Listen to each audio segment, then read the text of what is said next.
नमस्कार दोस्तों। Himalaya edu hub के ऑनलाइन यूट्यूब प्लेटफॉर्म पे मैं विकास चौधरी आपका दिल की गहराइयों से स्वागत करता हूं। आपने देख लिया होगा कि अपना जो थंबनेल है उसी से आपको पता चल गया होगा कि इस सेशन में मैं आपके लिए क्या लेकर आया हूं और हम किस विशेष मुद्दे पे, किस विशेष बिंदुओं पे बात करने वाले हैं। जी हाँ, आज हम बात करने वाले हैं कि सीटी के अंदर ग्रेजुएशन लेवल और 10+2 लेवल में जो अपने रीजनिंग सब्जेक्ट के जो क्वेश्चंस आने वाले हैं और जो पीछे आए हैं उनका हम कुछ कॉम्बिनेशन देखेंगे, कुछ कंपैरिजन देखेंगे कि हम कैसे तैयारी करें, पिछले बेसिक्स को कैसे हम आगे आने वाले एग्जाम में अप्लाई करें, जिससे हमारे को रीजनिंग में पूछे जाने वाले क्वेश्चंस में 20 मार्क्स, अगर मैं ग्रेजुएशन लेवल की बात करूं तो 10 क्वेश्चन, और अगर 10+2 लेवल की बात करूं तो 6 या 7 या 8 क्वेश्चन जैसा पिछले परीक्षा में पूछा गया था उसके अकॉर्डिंग हम इंटू 2 यानी उसके डबल मार्क्स हम ला सके। आज का जो एपिसोड है वो पूरा इसी कैलकुलेशन पे, इसी फंडामेंटल पे अपन बात करने वाले हैं कि हमने पिछले पेपर में क्या देखा, आने वाले एग्जाम में क्या देखने वाले हैं। तो चलिए हम बात करते हैं रीजनिंग में सीटी के अंदर आपका कैसे बेड़ा पार होगा, क्या करना होगा, क्या क्या चीजें आपको सीखनी होंगी। तो चलिए स्टार्ट करते हैं। पहले हम बात कर लेते हैं हमारे सिलेबस पे। तो देखिए, अगर हम थोड़ा थोड़ा डिटेल से देखें हर चीज को, तो अपने पास दोनों का कंपैरेटिव सिलेबस यहाँ पे आपके सामने है, और दोनों को अगर यहाँ पे आप देखेंगे तो ये आप जो सिलेबस देख रहे हैं वो है 10+2 का, और ये जो सिलेबस आप देख रहे हैं वो है ग्रेजुएशन का। दोनों जगह आप देखेंगे तार्किक विवेचन एवं मानसिक योग्यता, और यहाँ भी हमने सिर्फ रीजनिंग का सिलेबस यहाँ पे उठाया है। अलग अलग सिलेबस के अकॉर्डिंग आप भी ये पूरा डिटेल से कैलकुलेशन देख सकते हैं कि हमें क्या पूछा गया है, आगे क्या पढ़ना है। देखिए 10+2 के अगर सिलेबस की बात करो तो आपको यहाँ लास्ट में 2 नाम मिलते हैं, सिर्फ यहाँ पे सिर्फ 2 नाम, इसके अलावा पूरा मैथ्स का पार्ट दिया हुआ है। यहाँ पे आपको एंड में 2 नाम है, और वो 2 नाम क्या है, साधारण मानसिक योग्यता और एक है तर्क शक्ति और विश्लेषणात्मक योग्यता। इसका वास्तविक मीनिंग क्या होता है वो मैं आपको बता देता हूं। इसका वास्तविकता रूप में ये कहना होता है कि अगर आप यही सिलेबस को और किसी एग्जाम में देखते हैं तो आप देखेंगे राजस्थान पुलिस कांस्टेबल के एग्जाम में यही 2 नाम आपको राजस्थान पुलिस के कांस्टेबल के एग्जाम के सिलेबस में रीजनिंग के 2 ही नाम मिलते हैं, और वहां इसके 30 क्वेश्चन पूछे जाते हैं, और यहां आपके आते हैं 6, 7, 8 क्वेश्चन। तो कहने का मतलब यह है कि आप सब कुछ पढ़ के आइए, हम आपसे कुछ भी पूछ सकते हैं। अब बात भी बताऊंगा कि क्या क्या पूछा गया है और क्या क्या आ सकता है, सब चीजों को हम डिटेल से देखेंगे। साथ ही अगर ये पूरा सिलेबस आपके पास नहीं है तो आप हिमालय एजू हब के अपने ऑनलाइन जो मोबाइल एप्लीकेशन है उस पर जाएं, उस पर भी आपको पूरा सिलेबस सारा का सारा मिल जाएगा, पीछे के सारे पेपर्स भी आपको मिल जाएंगे, पेपर का सॉल्यूशन भी आपको मिल जाएगा। तो मोबाइल ऐप डाउनलोड कर लें प्ले स्टोर से जा करके, और सारी चीज वहां पर भी देख सकते हैं। अब देखिए, साथ ही एक बात और, इसमें अगर हम बात करें तो यहाँ कुछ पॉइंट आउट किए गए हैं। मैं दोनों सिलेबस को कंपेयर इसलिए कर रहा हूं क्योंकि हमें पता चले कि पढ़ना क्या होता है एक्चुअल में। ये सिलेबस हमें देखने को मिलता है राजस्थान पुलिस कांस्टेबल में, और यहाँ जो ग्रेजुएशन के अंदर जो सिलेबस दिखा हुआ, making series, analogy, figure, matrix question, classification, alphabet, passage, conclusion, blood relation, coding, decoding, direction sense, sitting arrangement, input output, number ranking and time square, making judgement, logical arrangement of word, inserting the missing character and number, यहां तक का मामला जो है ये point out किए हुए हैं कुछ टॉपिक्स को। ठीक है, इसके बाद जो आपका आगे दिया हुआ mathematical operation, average, ratio, area, triangle, ये सारा मैथ्स का पार्ट शुरू हो जाता है आगे। ये अगर आप सिलेबस देखते हैं तो ये आपको मिलेगा पटवारी का जो एग्जाम हुआ था वहां से as it is syllabus copy करके इन्होंने ग्रेजुएशन में डाल दिया। ये अधीनस्थ बोर्ड का पैमाना है कि हम क्या पूछने वाले हैं। पटवारी के एग्जाम में 22 क्वेश्चन आए थे, जबकि सीईटी के अंदर हर पेपर में 4 पेपर लगे थे, चारों के अंदर 10-10 क्वेश्चन आए थे। 10+2 के अंदर जो सिलेबस दिया वो राजस्थान पुलिस के एग्जाम में एज इट इज हूबहू यही सिलेबस दिए गए थे, यही नाम दिए गए थे। वहां पे 30 क्वेश्चन आते हैं, जबकि यहाँ आपसे 6, 7, 8 क्वेश्चन पूछे गए। एक्चुअल में आता क्या है, क्या क्या पूछा गया, कौन से पेपर में कौन कौन से टॉपिकों से क्वेश्चन उठाए गए, कैसे कैसे उठाए गए, चलिए थोड़ा सा उनकी तरफ भी चलते हैं। देखिएगा, आप देख पा रहे हैं यहां पे ग्रेजुएशन लेवल की बात करने वाले हैं। पहले हम ग्रेजुएशन लेवल के पेपर में कोड है, पेपर कोड है 131A।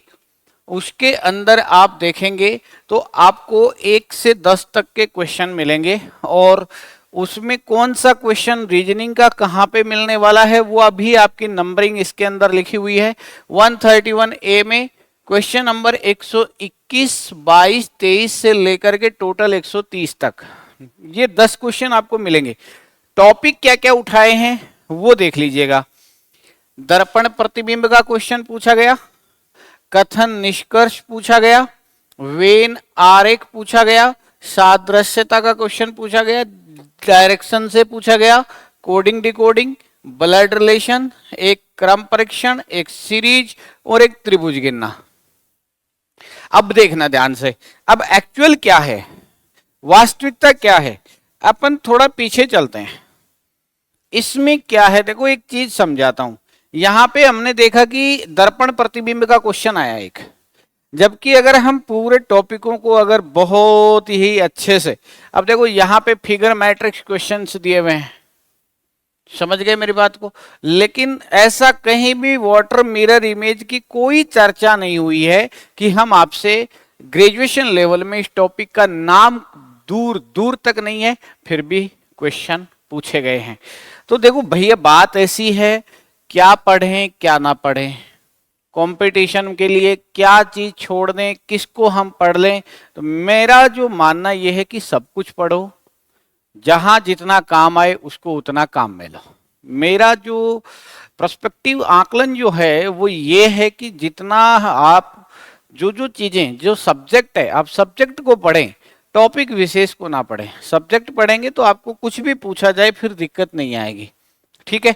अब जैसे यहाँ पे देखो, यहाँ बड़े बड़े चैप्टर्स के नाम दे रखे हैं, बड़े बड़े चैप्टर के नाम। जैसे इसमें एक नाम मिलेगा इनपुट आउटपुट, ठीक है, passage and conclusion, decision making कहाँ गया, डिसीजन मेकिंग का एक टॉपिक है, alphabet, passage, blood relation, coding, direction, setting and number ranking, making judgement, ये रहा मेकिंग जजमेंट। ये 3 टॉपिक ऐसे हैं जिनको अगर सेंट्रल गवर्नमेंट की बात करें ना तो एसएससी भी नहीं पूछती, इनको डायरेक्ट बैंक के एग्जाम में पूछा जाता है, क्लरिकल एप्टीट्यूड या फिर पीओ के एग्जाम में। जबकि अधीनस्थ बोर्ड कह रहा हम पूछेंगे आपसे, लेकिन प्रश्न दिया ही नहीं। यही सिलेबस यहाँ पे राजस्थान पुलिस के अंदर दिया था, लेकिन इसके क्वेश्चन आप देखना, पिछली जो राजस्थान पुलिस का एग्जाम हुआ था वहां पे इसके क्वेश्चन डाल रखे थे, मेकिंग जजमेंट का क्वेश्चन डाल रखे थे। तो कुछ भी फिक्स नहीं है क्या आने वाला है, क्या छोड़ दिया जाए, क्या पढ़ दिया जाए। लेकिन हम पूरा कैलकुलेशन करके आपको यहाँ सिखाएंगे। देखो कुछ भी आपका छूटेगा नहीं, कुछ भी अब बचेगा नहीं, सब सिखाएंगे, सब पढ़ाएंगे। हिमालय एजू हब परिवार आपके लिए हर परेशानी का तोड़ लेकर के आएगा। आपको कहां कहां क्या क्या समस्याएं आ सकती हैं, हर समस्या का समाधान हम लेकर के आएंगे। रीजनिंग में पूरे में से पूरे नंबर आपको यहां इसी ऑनलाइन यूट्यूब प्लेटफॉर्म से आपको दिलाएंगे, चिंता करने की जरूरत नहीं है। 5 अगस्त को तैयार रहना, 5 अगस्त शाम 3 बजे, इवनिंग में 3 PM 5 अगस्त को तैयार रहना है। सभी मेरे लाडलों को, जितने भी विद्यार्थी ये वीडियो देख रहे हैं, टॉपिक वाइज पहले आपको ये बताऊंगा क्या आया है, कैसा पूछा है, कैसे करना है, फिर हम क्वेश्चन का सॉल्यूशन करेंगे, धमाधम क्वेश्चन करेंगे कि जब हम परीक्षा देने बैठे तो आपको लगना चाहिए कि यार उस संस्थान ने, हिमालय एजू हब ने और उसके शिक्षकों ने हमारे लिए जी तोड़ मेहनत की है। और हमें सीटी के अंदर, सीटी वाले कहते हैं 40% नंबर ले आओ, अगर 60 भी लाने होते, 70 भी लाने होते, गुणा 15 में भी आना होता तो हम आ सकते हैं, ठीक है। देखिए ध्यान से सुनो, ये टॉपिक दिए, इसमें से एक क्वेश्चन जैसे 121 नंबर क्वेश्चन, देखो जो क्वेश्चन नंबर पूरा रिसर्च करके लिखे गए हैं, ठीक है ना, एक एक डिटेल से क्वेश्चंस इसलिए लिखे हैं साथ में कि आपको पता चल जाए कि कैसे क्वेश्चंस पूछे गए हैं, तो उसका थोड़ा थोड़ा एक एक झलकी आपको थोड़ी देखने को मिल जाएगी। वैसे तो पूरे क्वेश्चंस का डिटेल से सॉल्यूशन हम लगातार क्लासों में करेंगे, ठीक है। अब इसका हमें बनाना था क्या, दर्पण प्रतिबिंब। दर्पण प्रतिबिंब बनाने के लिए ज्यादा कुछ नहीं, एक छोटा सा टेक्निक काम आता है। टेक्निक क्या काम आता है कि ऑफलाइन पेपर होता है तो पेपर को घुमाने से अपना काम हो जाता है, पेपर को घुमाने मात्र से अपना काम हो जाता है, लेकिन छोटी छोटी चीजों को हम टारगेट करके हमारे आंसर निकाल सकते हैं। छोटी छोटी चीजों को वो कैसे, देखो पहले तो इसी को पकड़ लीजिए, ये एरो इधर आएगा, एच इधर जाएगा, तो इसी से हम क्या कर सकते हैं, देखो डी ऑप्शन डिलीट कर देंगे, पहली बात क्लियर होगी। अब इस लाइन से देखो, ये त्रिभुज झंडा राइट में है, अब लेफ्ट में होगा, लेफ्ट में वो राइट में होगा, ऐसा कौन से में है, देखो ए में तो ऐसा है नहीं, बी यहाँ पे बी में है ऐसा और सी में है ऐसा, ठीक है कोई बात नहीं। अब ये जो राइट साइड में जा रहा है, अब ये लेफ्ट में आएगा, यहां पे गोला लग जाएगा, ऐसा कौन से ऑप्शन में, ऐसा बी में तो है ही नहीं, ऐसा किस में है, सी में, अपना काम हो गया, लॉजिक खत्म कहानी। तो हम स्टेप बाय स्टेप सब चीजों को सीखेंगे कि करना क्या है, होता क्या है, कैसे होता है, ठीक है, कोई भी क्वेश्चन गलत नहीं होगा। चलिए हम एक और पेपर के बारे में देखते हैं। नेक्स्ट पेपर कोड नंबर है 131B, ठीक है, ये भी ग्रेजुएशन लेवल का ही पेपर है। इसके अंदर भी जो 10 क्वेश्चन आए थे उसमें 119 नंबर पे, 120 नंबर पे, फिर 23 से लेके 30 नंबर तक ये आपकी क्वेश्चन मार्किंग है। ये पेपर के जो नंबरिंग दी हुई है ना, ये आपके मास्टर पेपर से लिए हुए हैं, समझ गए ना, जो आधिकारिक वेबसाइट पे दिए हुए हैं सारे के सारे पेपर। और ये पेपर आपको सारे के सारे हिमालय एजू हब के मोबाइल एप्लीकेशन, जो ऐप स्टोर पे आप जाएंगे, हिमालय एजू हब लगाएंगे, वहां आपको मोबाइल एप्लीकेशन मिलेगा, उसमें जाकर के सारे पेपर्स का ऑब्जर्वेशन, और साथ ही ये पेपर जो हैं ये आपको मिलेंगे अटेम्प्ट करने को, और डाउनलोड तो कर ही सकते हैं आप, अटेम्प्ट करने को भी मिलेंगे कि आप अपने को ये जांच कर सके कि पिछले पेपर को अगर हम अब दें तो हमारे 40% या उससे ज्यादा मार्क्स अभी आ रहे हैं या नहीं आ रहे हैं, ये भी आप अपना वहां पे जाकर के आकलन कर सकते हैं। जल प्रतिबिंब, विलुप्त संख्या, वेन आरेख, देखो लॉजिकल वेन डायग्राम का कहीं नाम नहीं है, लेकिन यहाँ पे क्वेश्चन आ रहा है। आकृति श्रृंखला, फिगर के क्वेश्चन आ रहे हैं, विलुप्त संख्या, रक्त संबंध, बैठक व्यवस्था, श्रेणी, कथन, निष्कर्ष, कोडिंग डिकोडिंग, लगभग कुछ चीजें मैच कर रही हैं। 7 से 8 टॉपिक, हर टॉपिक मतलब हर एग्जाम में आया है, हर पेपर में आया है, लेकिन 2-3 क्वेश्चन फेरबदल हुए हैं। जैसे यहाँ पे वेनारे का क्वेश्चन था, क्या था, चित्र क्रिकेट खिलाड़ी, टेनिस प्रशंसक और विद्यार्थियों के बीच का सही संबंध बताता है। तो देखो अगर हम बात करें, क्रिकेट के खिलाड़ी जो होते हैं वो टेनिस के प्रशंसक, सभी तो नहीं कह सकते लेकिन कुछ अवश्य होते हैं, और उनमें से कुछ स्टूडेंट भी होते हैं। तो हमारा यहाँ पे सी ऑप्शन प्रायोरिटी आंसर होगा। तो एक आरेख है वो क्रिकेट खिलाड़ियों को, एक आरेख टेनिस प्रशंसकों को, और एक आरेख जो है वो विद्यार्थियों को रिप्रेजेंट कर देगा। डिटेल से सीखेंगे, फिर कह देता हूं, ध्यान से सुनना। Next 131C third paper graduation level का, इसके अंदर आने वाले टॉपिक कौन कौन से हैं देखना। इसमें 121 नंबर क्वेश्चन है वो कोडिंग डिकोडिंग का है, फिर पासे का है, त्रिभुज काउंटिंग का है, दिशा का है, बैठक व्यवस्था है, कोडिंग डिकोडिंग है, इसमें 2 क्वेश्चन कोडिंग डिकोडिंग के हैं, कथन तर्क का है, श्रेणी है, और गणितीय संक्रियाएं हैं। मैथमेटिकल ऑपरेशन, वैसे तो टॉपिक मैथमेटिक्स में आता है सिंप्लीफिकेशन के अंदर, लेकिन यहां भी बोर्ड मास कॉन्सेप्ट पे एक क्वेश्चन पूछा गया है रीजनिंग के अंतर्गत। 122 नंबर क्वेश्चन क्या कह रहा है आपका, देखना। एक पासे की 2 विभिन्न स्थितियां दिखाई गई हैं, 5 के विपरीत फलक पे कौन सा अंक दिखाई देगा। 5 का विपरीत पूछा हमसे, तो देखो दोनों डाइस की अगर आप कंपैरिजन करें तो यहाँ पे बिल्कुल साफ दिख रहा है, 4 1 2 ये भी मानक पासा है, 6 2 3 ये भी मानक पासा है, दोनों पासे मानक है, तो 5 के विपरीत कन्फर्म है, 2 मिलेगा, बी ऑप्शन हो जाएगा। बड़े सिंपल लॉजिक सिखाऊंगा आपको, समझ गए। अगर आप यहां से कंपेयर करके कर सकते हैं, तो यहां देखो दोनों डाइस में हमें 2 दिखाई दे रहा है, दो और साथ जो संख्याएं दिखाई देती हैं वो कभी विपरीत नहीं होती हैं। साथ में कोई भी अंक दिखे वो विपरीत नहीं होगा। तो एक नहीं होगा, दो के विपरीत एक नहीं होगा, चार नहीं होगा, तीन नहीं होगा, छह नहीं होगा। इसका मतलब दो के विपरीत होगा कौन? पांच। तो पांच के विपरीत दो हो जाएगा। बात वैसी की वैसी आनी है। एक और क्वेश्चन है, दी गई आकृति में कितने त्रिभुज है? ट्राइंगल, ट्राइंगल पूछा है मेरे भाई। इसमें ट्राइंगल कितने होंगे? गिनने का बड़ा आसान तरीका है। जब भी कोई वर्ग या आयत, अब जैसे इसके अंदर एक आयत बना हुआ है जिसके अंदर दोनों विकर्ण आ जाएं, क्या आ जाएं? विकर्ण आ जाएं, दोनों के दोनों डायगोनल कंप्लीटली आ जाएं। अब एक ऐसा डायग्राम बना दिया इसने। इसको काउंट करने का सिंपल प्रोसेस क्या है? इसके अंदर काउंटिंग लिखो, काउंटिंग लिख के डबल कर दो। तो यहां तक तो हो गए कितने? 12 हो गए। यहां तक हो गए 12। अब उसके बाद ये साइड में ये वाला और जुड़ा हुआ है यहाँ पे, ये देखो, ये यहाँ पे ऐसा एक और जुड़ा हुआ है।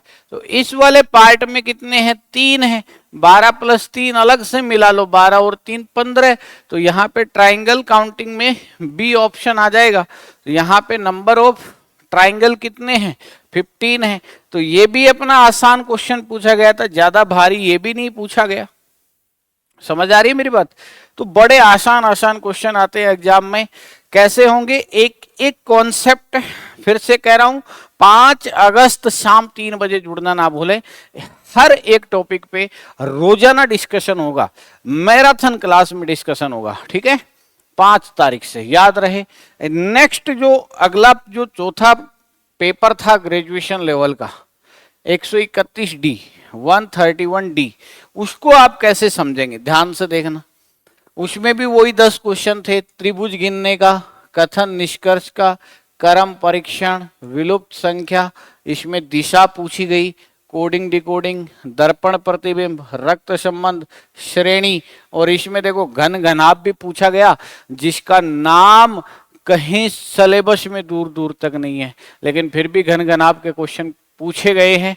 कलर करने के बाद कितने? 3 सतह रंगीन, 2 सतह रंगीन, ऐसे क्वेश्चंस खूब सारे पूछे गए हैं। 2-3 क्वेश्चन देखने को मिले हैं सारे पेपरों में। हम एक क्वेश्चन इसका लाए हैं, 122 नंबर क्वेश्चन है। ये है आपका कथन निष्कर्ष से रिलेटेड। देखो कथन क्या कह रहे हैं। कथन हमें कह रहा है कि सभी डॉक्टर अच्छे हैं। प्रश्न का कहना है कि सभी डॉक्टर अच्छे हैं, सभी डॉक्टर अच्छे हैं। तो देखो हमने क्या किया, ये कौन है?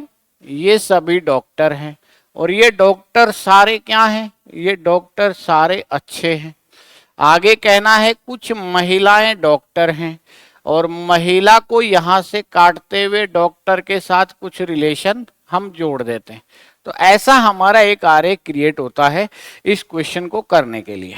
अब हमें क्या करना है? सभी अच्छे डॉक्टर महिलाएं हैं। ये अच्छे और ये डॉक्टर, ये जो अच्छे डॉक्टर हैं, ये सारे के सारे अच्छे डॉक्टर महिला हैं क्या? सारे के सारे अच्छे डॉक्टर जो हैं वो महिला है क्या? ये तो बिल्कुल गलत है। कुछ महिलाएं अच्छी हैं। महिला का अच्छे से यहां रिलेशन जुड़ रहा है, इसका मतलब दूसरा सही है लेकिन पहला गलत है। आंसर बी आएगा यदि केवल निष्कर्ष 2 अनुसरण करता है। कितने अच्छा प्रश्न आया है। बहुत इजी क्वेश्चन आते हैं, बहुत आसान आते हैं, ठीक है? तो ये 4 पेपर हैं आपके जिसके अंदर आप कॉमन तरीके से देखेंगे। हम पूरे विश्लेषण की बात करें, कॉमन तरीके से देखें तो देखो, एक तो कोडिंग डिकोडिंग है। मोटे मोटे टॉपिक फिर से देख लो। कोडिंग डिकोडिंग से क्वेश्चन आया ही आया है, रैंकिंग का प्रश्न आया है, विलुप्त संख्या का प्रश्न आया है, और ब्लड रिलेशन का क्वेश्चन आया है, श्रेणी का क्वेश्चन आया ही आया है। और अब बात आती है मिरर इमेज, ये भी क्वेश्चन हर पेपर में लगभग आया है। तो हमने देखा कि 1 2 3 4 5 6, ये 6 क्वेश्चन तो ऐसे हैं, चाहे 10+2 हो चाहे ग्रेजुएशन हो, लगभग में रिपीट हुए हैं, लगभग पेपरों में रिपीट हुए हैं। किसी में कोई आ गया, किसी में कोई आ गया, किसी में एक एक 2-2 क्वेश्चन हर पेपर में बदल दिए। जैसे हम आगे बात करें, जैसे आपका ये 10+2 का है, 10+2 वाले में क्या है? देखो 134A पहला पेपर है, ये कोड नंबर है इसके। कैलेंडर का क्वेश्चन आया, किसका क्वेश्चन पूछ लिया? पूरे 6 एग्जाम लगे थे 10+2 के, एक ऐसा पेपर है जिसमें कैलेंडर का क्वेश्चन आया, एक क्वेश्चन। कोडिंग डिकोडिंग सब में है, कोडिंग डिकोडिंग सभी में है, डायरेक्शन लगभग है, ब्लड रिलेशन भी है, श्रेणी का प्रश्न आया ही आया है, आकृति का एक क्वेश्चन आया ही आया है। तो देखो कैलेंडर का क्वेश्चन क्या पूछा था उसके ऊपर बात कर लेते हैं। प्रश्न का कहना है 5 जनवरी 2020 को रविवार था, 24 जनवरी 2022 को कौन सा दिन होगा? कितना आसान सा क्वेश्चन पूछा गया। क्या प्रश्न है? देखो हमसे कह रहा है प्रश्न की 5 जनवरी 2020 को रविवार है। क्या वार है? रविवार है। हमसे पूछा गया है कि 24 जनवरी 2022 का वार क्या होगा। तो देखो कितना आसान है, 2020 से कैलकुलेशन करो, पहले 21 की, फिर 22 की, और फिर हम बात करेंगे 24 जनवरी की। ठीक है, तो 5 जनवरी 2022 तक की गणना करो। 2020 लीप वर्ष है, साधारण वर्ष में 1 दिन और लीप वर्ष में 2 दिन का प्रभाव पड़ता है। आगे जाते हैं तो दिन बढ़ जाते हैं और पीछे आते हैं तो दिन घट जाते हैं। 20 से 21 में 2 दिन बढ़ेंगे, 21 से 22 में साधारण वर्ष में 1 दिन बढ़ेगा, और ये गणना हुई है 5 जनवरी तक। अब 5 जनवरी से हमें कैलकुलेशन करनी है 24 जनवरी की। 24 जनवरी की गणना अगर हमें करनी है तो 5 जनवरी से 24 जनवरी तक 19 दिन ये हो गए। तो टोटल अगर आप कैलकुलेशन करेंगे तो 19, 20 और 2 22 दिन हो गए। 22 दिनों में 7 का भाग लगाएंगे तो 7 3 21, 3 तो सप्ताह बनेंगे, और 21 के बाद 1 दिन शेष बचेगा। इसका मतलब पूरी कैलकुलेशन में कितना दिन अतिरिक्त बचा? एक दिन रविवार में जोड़ दो, सोमवार आ जाएगा। यानी आपका ऑप्शन बी जो है वो परफेक्ट आंसर हो जाएगा। लो जी भैया, छोटे छोटे कैलकुलेशन के क्वेश्चन आते हैं, एग्जाम में कोई भी क्वेश्चन गलत नहीं होने देगा, ये हिमालय एजू हब परिवार आपसे वादा करता है। ठीक है, चिंता करने की जरूरत ही नहीं है। जैसे अगला एक और पेपर है आपका, आप देख लीजिएगा, सामने आपके लिखा हुआ है 134B CT 10+2 लेवल का सेकंड पेपर है। इसमें क्या क्या है? डायरेक्शन आया, देखो वही रैंकिंग आ गया, विषम ओडमैन आउट हो गया, कोडिंग डिकोडिंग आ ही रहा है, श्रेणी का क्वेश्चन आ ही गया है, आकृति का एक प्रश्न आ गया है, और एक विलुप्त संख्या का क्वेश्चन आ गया है। अब इसके अंदर आपसे पूछा गया एक 70 नंबर, देखो ये क्वेश्चन नंबरिंग है, यहाँ पे आप देखिए 26 नंबर पे दिशा का है, 70 पे क्रम परीक्षण, 71 पे विषम छांटना, 94 पे ये क्वेश्चन नंबर है इसका। इसमें 7 क्वेश्चन आए थे। कौन कौन से नंबर पे है फिर से मैं आपको याद दिला देता हूं। मास्टर पेपर जो अधीनस्थ बोर्ड की ओरिजिनल जो साइट है उसके ऊपर जो पेपर हैं, साथ ही आपको ये सभी पेपर फिर से बता देता हूं, हिमालय एजू हब परिवार के ऑनलाइन जो अपना मोबाइल एप्लीकेशन है उसके अंदर भी आपको मिलेंगे, सॉल्यूशन सहित मिलेंगे, टेंशन लेने की जरूरत नहीं है। अब देखिए यहाँ पे क्या मामला है, एक पंक्ति में एक क्वेश्चन है, क्वेश्चन नंबर 70 जो रैंकिंग के ऊपर है, रैंकिंग का क्वेश्चन है। रोमा बाएं ओर से 8वें नंबर पे है, अमन दाएं ओर से 7वां। जब वो दोनों आपस में अपना स्थान बदल लेते हैं, अमन दाएं से 11वां हो जाता है, रोमा का बाएं से स्थान क्या होगा? देखो कितना आसान क्वेश्चन है। एक तो कौन बताया है? रोमा। एक तो कौन है? रोमा है, और एक कौन है? अमन है। अब देखना बड़ा आसान क्वेश्चन आता है। रोमा का स्थान 8वां है, अमन का स्थान 7वां है, आपस में स्थान बदला, अमन दाएं ओर से 11वां हो गया, 7 पे था अमन, 11 हो गया। फिर से देखो, 7 पे था 11 हो गया, इसका मतलब अमन की रैंक 4 स्थान बढ़ी। अमन कितने नंबर पे था? 7 पे था, कितने पे चला गया? 11 पे चला गया, 4 रैंक बढ़ी। तो इसका मतलब रोमा भी कितनी रैंक बढ़ेगी? 4, क्योंकि दोनों एक दूसरे का स्थान ही तो क्या कर रहे हैं, एक्सचेंज कर रहे हैं। ए में जितना चेंज होगा बी में सेम उतना ही चेंज होगा। ये 4 प्लस होगा तो ये भी 4 प्लस होगा, ये घटेगा तो ये भी घटेगा। एक बढ़ रहा है दूसरा भी बढ़ेगा, ये 4 बढ़ा ये भी 4 बढ़ेगा। 7 में 4 जोड़ 11 हो गए, 8 में 4 जोड़ 12 हो गए।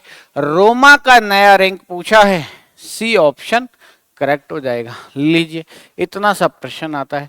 नई नई चीजें हैं, ये चीजें बहुत हमने देखी नहीं होंगी आपने। अगर आप नए हैं इस YouTube प्लेटफॉर्म पे तो आपने ये चीजें नहीं पढ़ी होंगी डेफिनेटली, और पढ़नी है तो 5 सितंबर से रोजाना मेरी मैराथन क्लास आएगी, रोजाना किसी एक टॉपिक विशेष पे। और साथ ही ये भी तय करना है कि पीछे एक नया प्लेलिस्ट बना हुआ है पूरा यूट्यूब पे अलग अलग सब्जेक्ट का, रीजनिंग का सीटी के लिए अगर आप पढ़ रहे हैं तो कोर्स अगर चाहिए तो हिमालय एजू हब के परिवार के जो अपना ऑनलाइन एप्लीकेशन है मोबाइल इंस्टॉल करें, लॉगिन करें और उस पर जाकर के पूरा कोर्स भी आप पढ़ सकते हैं। समझ गए, हमने फ्री दिया था स्टूडेंट्स को, अभी वो चार्जेबल है। तो अगर आप अब पढ़ना चाहते हैं तो आपको कुछ नॉमिनियल फीस आपको देनी पड़ेगी, ठीक है। वो दे करके आप सभी शिक्षकों के यहाँ से पढ़ सकते हैं। बहुत अच्छा एजुकेशन दिया गया है, बहुत अच्छी पढ़ाई करवाई गई है विद्यार्थियों को। रीजनिंग ले लो, मैथ्स ले लो, इंग्लिश ले लो, हिंदी ले लो, कंप्यूटर ले लो, Rajasthan GK, India GK, geography, history, culture, जो भी आता है आपके सारा पढ़ाया है। बहुत ही लल्लन टॉप तरीके से पढ़ाया। आगे बढ़िए, देखो नेक्स्ट पॉइंट क्या है। सीटी का तीसरा पेपर 134 सी, इसमें नया टॉपिक क्या देखने को मिला, घन आप देखो इसमें एक क्वेश्चन आ गया, जल दर्पण लगभग में आ रहा है। इसमें घड़ी का विशेष क्वेश्चन आया, छोटा सा आया, ज्यादा बड़ा नहीं आया। विलुप्त संख्या आ गया, विषम छांटना आ गया, रैंकिंग आ गया, कोडिंग डिकोडिंग, और इसमें थोड़ा एक लाइनिंग का पजल का सा छोटा सा क्वेश्चन आया था। ज्यादा भारी नहीं है, बहुत इजी क्वेश्चन था, कोई बड़ी बात नहीं है। इसमें दर्पण प्रतिबिंब आपसे पूछा है। दर्पण प्रतिबिंब त्रिभुज है तो त्रिभुज एजीटीजी रहेगा। ये एरो राइट में जा रहा है, एरो लेफ्ट में आ जाएगा, ये लाइन इधर। इतना तो मिलाओ, कौन सा ऑप्शन कह रहा है आपसे। इसमें राइट में एरो जा रहा है, गलत। लेफ्ट में आ रहा है, ठीक है। लेफ्ट में आ रहा है, ठीक है। ये उल्टा हो गया, ये भी गलत। यहाँ पे ए और डी तो वैसे ही गलत हो गए आपके पास। अब आपके पास ऑप्शन बचते हैं कितने, 2। अब आपको ये डॉट इधर लेफ्ट में आएगा, तो ये दोनों में डॉट लेफ्ट में आ रहा है। ये गोला लेफ्ट में बाहर बनेगा, ये बाहर की तरफ बनेगा, ये डार्क बाहर की तरफ बनेगा। तो बाहर की तरफ बी में है या सी में है, सी भी गलत हो गया, बी सही हो जाए। लो जी भैया, इतना ही तो आंसर देना था आपको, ठीक है। तो सब चीजें सिखाएंगे, टेक्निक सिखाएंगे, तरीके सिखाएंगे, टेंशन लेने की जरूरत नहीं है। चलिए चौथे पेपर पे चलते हैं। चौथे पेपर में वही 8 क्वेश्चन आप देख रहे हैं। क्वेश्चन नंबर 26 है वो कोडिंग डिकोडिंग का है। 55 नंबर पे आयु, आयु चाहो तो रीजनिंग में काउंट कर लो, चाहो तो आप मैथ्स में काउंट कर लो। आयु का एज का टॉपिक मैथ्स में भी आता है, वहां से भी आप सीख सकते हो। अगर मैथ्स में ऐड कर देते हो तो 7 क्वेश्चन, वही संख्या बचती है। सीरीज है, आकृति का एक प्रश्न है, दर्पण प्रतिबिंब लगभग हर पेपर में आ रहा है। मैं फिर से कह रहा हूँ, घन घनाभ का यहाँ भी एक क्वेश्चन छोटा सा देखने को मिला, ग्रुपिंग का क्वेश्चन है और श्रेणी का क्वेश्चन है। अब यहाँ एक सीरीज का क्वेश्चन है, क्वेश्चन नंबर 70। देखो 70 पे श्रेणी, तो 70 पे एक सीरीज का क्वेश्चन है, मिसिंग सीरीज है। इसके अंदर क्वेश्चन को आपको भरना होता है, तरीके बहुत सारे होते हैं इसको करने के। और एक बहुत एक्सट्रीम, बहुत एक्स्ट्रा ऑर्डिनरी क्वेश्चन का तरीका क्या है, इसके नंबर ऑफ अल्फाबेट काउंट कर लो। 1 2 3 4 5 6 7 8 9 10 11 12 13 14 15। नंबर ऑफ लेटर कितने हैं, 15। 15 लेटर में सीक्वेंस भरना है। सीक्वेंस कैसे भरोगे, 3 3 के 5 बना दो या 5 5 के 3 बना दो, जैसी आपकी चॉइस है वो आपके ऊपर रहेगा। 1 2 3 4 5, 1 2 3 2 5, 2 3 5, ऐसा भर सकते हो आप। सही या गलत, ये किससे शुरू। अब देखो ऑप्शंस के अकॉर्डिंग बात करो, पैटर्न पे बात करो, तो आंसर क्या आना चाहिए बताओ, थोड़ा सा दिमाग लगा के बताओ। 3 3 के बनाओगे तो कैसे बनाओगे, 5 का बनाओगे तो कैसे बनाओगे। देखो बड़ा सीक्वेंशियल सीरीज बनेगा।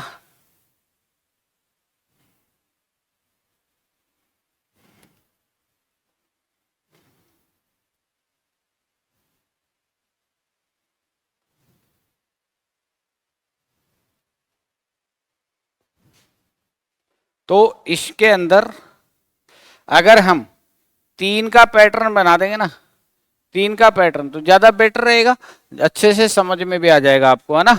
देखो शुरुआत बी से हो रही है, बी से हो रही है, तो starting B, double B A, double B A, double B A, double B A, double B ए। तो ये 3 लेटर की है, 3 में 5 टुकड़े हो जाएंगे, या 5 में 3 करोगे तो थोड़ा सा कॉम्प्लिकेशन रहेगा समझने में, लेकिन 3 के 5 जोड़े। मैक्सिमम कोशिश ये करो कि 3 का या 4 का पेयर बनता है, ज्यादा से ज्यादा ट्राई अपन को यही करना, 3 का या फिर 4 का। तो 3 का पेयर जो बनता है ना, तो वो बन रहा है double B A, double B A, double B A, double B A, double B. लो जी बन गया option B B B B, 5 time B double A, 5 time B double A, A option बन जाएगा। ये लो जी आंसर खत्म हो गया। समझ गए क्या बात को? बड़े आसान तरीके सिखाऊंगा। अभी तो ये छोटी छोटी झलकी है कि भैया देखो ये प्रश्न आए हैं, ऐसे हमें करने होते हैं। जब हम इनको डिटेल से जानेंगे ना, तब हम एक एक चीज को सिखाएंगे आपको। 5वां पेपर है, 5वां एग्जाम CET 10+2 का घन घनाभ का एक क्वेश्चन यहाँ पे है। क्रम परीक्षण, थोड़ा पजल टाइप क्वेश्चन है, इसलिए मैंने साथ में नाम भी लिखा, देखो ठीक है ना। 55 नंबर पे आकृति श्रेणी, 70 नंबर पे ग्रुपिंग, विलुप्त संख्या, ग्रुपिंग के 2 क्वेश्चन है इसमें, और रैंकिंग के 2 क्वेश्चन है। देखो जरूरी नहीं है फिक्स पैटर्न से ही एक जैसे क्वेश्चन आए, ग्रुपिंग का बहुत अच्छा क्वेश्चन आता है। उस संख्या समूह का चयन कीजिए जो संख्या समूह के समान हो, 5, 12, 13 के जैसा हो। तो ऐसा हमें एक मैच करना है कि इनमें से ऐसा पेयर कौन सा है। तो 5, 12, 13 के जैसा 3, 4, 5, 7, 9, 11, 6, 8, 12 या 5, 7, 9। तो ऑप्शन इसमें ए सही है। रीजन क्या है? 5, 12 और 13, ये क्या है? आधार, लंब और कर्ण का एक प्रॉपर पेयर है। आधार लंब कर्ण का जोड़ा है। तो 3, 4 और 5, ये भी आधार, लंब और कर्ण का एक प्रॉपर पेयर है। बेस, परपेंडिकुलर एंड हाइपोटेनियस का। तो आंसर आएगा इसमें कौन सा? A option, 3, 4 and 5। बहुत इजी है, रीजनिंग बहुत आसान है अगर बुद्धि काम करे तो। और ये करवाने का काम मैं आपके साथ जुड़ के करने वाला हूं, चिंता करने की कोशिश ना करें। एक और पेपर आपका CET 10+2 लेवल, और उसका छठा पेपर F कोड 134F। इसमें क्या क्या है देखो, आकृति का एक क्वेश्चन है, अक्षर संकेत का एक क्वेश्चन है, सीक्वेंस ऑर्डर का एक क्वेश्चन है, गणितीय संक्रियाओं का एक प्रश्न है, श्रेणी, ग्रुपिंग और आयु का। तो ये हमारे को इन टॉपिकों से क्वेश्चन पूछे गए हैं।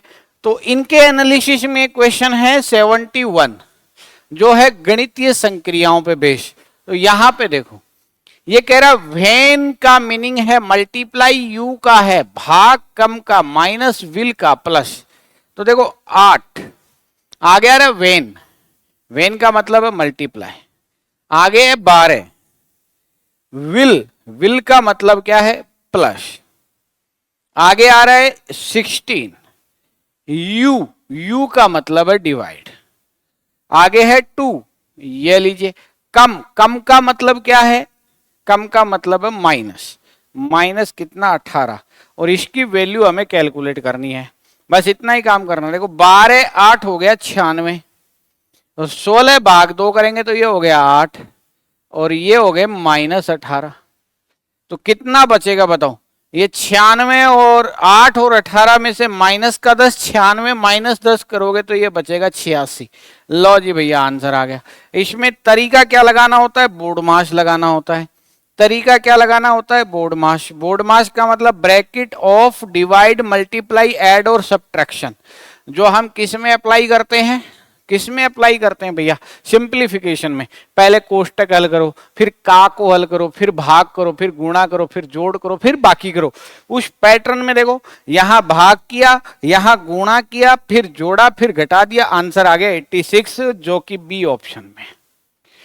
ठीक है, तो ये हमने एक छोटा सा विश्लेषण किया है। क्या करना है, कितना करना है, ज्यादा कुछ नहीं पढ़ना है। समझ आ रही मेरी बात? रीजनिंग के 20 नंबर ग्रेजुएशन लेवल में आराम से आ जाएंगे। हंसते खेलते आ जाएंगे, नाचते नाचते आ जाएंगे। 10+2 के अंदर 7 आए, 8 आए, 10 आए, कम आए, ज्यादा आए, देखो कुछ भरोसा नहीं है। ये कोई फिक्स पैटर्न और कोई ऐसा कुछ दिया हुआ नहीं है मानक चीजें कि भैया ये 7 ही आएंगे। देखो यहां भी अगर आते तो सब में बराबर आते, किसी में 6 है, किसी में 8 है, किसी में 7 है। तो मानक तो ये है ही नहीं दायरा कि भैया इतने ही आने जरूरी हैं। तो भैया इसके लिए तैयार रहें, मेरे सभी लाडले तैयार रहें। 5 अगस्त को हम एक एक टॉपिक पे, जितने टॉपिकों के नाम आपने यहां देखे हैं, जिस भी पेपर में एक भी अगर क्वेश्चन आया है तो उस टॉपिक के भी हम सब टाइप के क्वेश्चंस करने वाले हैं। 5 अगस्त शाम को 3 बजे से ये छोटा सा विश्लेषण मेरी तरफ से, हिमालय एजू हब परिवार की तरफ से, सभी विद्यार्थियों के हित में, कि हम आपके लिए रोजाना कुछ ऐसी चीजें ला करके देते रहे जो काम आप नहीं कर पा रहे हैं लिमिटेड टाइम होने की वजह से। क्या पढ़ना है, कितना पढ़ना है, कैसे पढ़ना है, वो सब काम हम आपके लिए कर रहे हैं। आप जुड़े रहिए, देखते रहिए हिमालय एजू हब के ऑनलाइन यूट्यूब प्लेटफॉर्म पे हमारी परिचर्चाएं, हमारी कक्षाएं। और अगर आपने परिवार के नेतृत्व में अच्छी डायरेक्शन में अगर पढ़ाई करेंगे तो सफलता निश्चित मिलेगी। ठीक है, मैं विकास चौधरी, ये सेशन आज हम यहीं समाप्त करते हैं। मिलेंगे सोमवार 5 अगस्त शाम 3 बजे लाइव क्लास में किसी एक विशेष टॉपिक पे, उसके पीछे आए हुए क्वेश्चंस और उसके आगे आने वाले क्वेश्चंस के ऊपर पूरा डिटेल के साथ पढ़ेंगे। तब तक के लिए सभी को मेरा जय हिंद, जय भारत।